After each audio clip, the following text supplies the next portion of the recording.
it is a real thing. Um, I think if you're unlucky enough to find yourself in that situation where you are looking at it as a legal offence, you're obviously in a world of hurt to begin with. I've been there, you know, hundreds of thousands of men have been there and continue to be there because essentially we can't sort our own shit out between the two parents. And that's the ideal, but of course, being, you know, living in the real world, sometimes that's just not possible. And the best thing you can do for the child is to get away from the other parent. But being a decent human being, you still want to be in your child's life, or you don't. I don't know how somebody could just say, you know, look, I'm done. Especially if you're already emotionally attached to the child. It's, I think, a cold heart that can turn around and say, okay, well, right, you know, I'm in the child's life, fine, I'm done. I'll just get on with my life the next day. So it's a really fucking complex issue. There's kind of like 1,000 issues before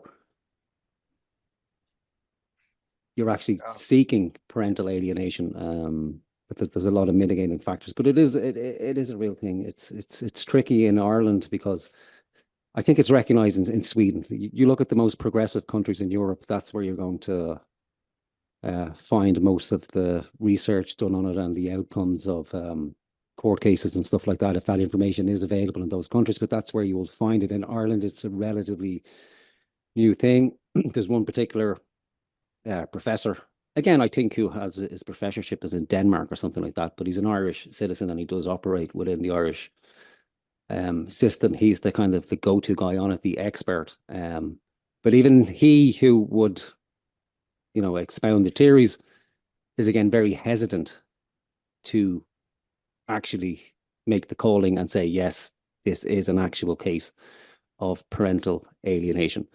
The courts here won't even entertain the word.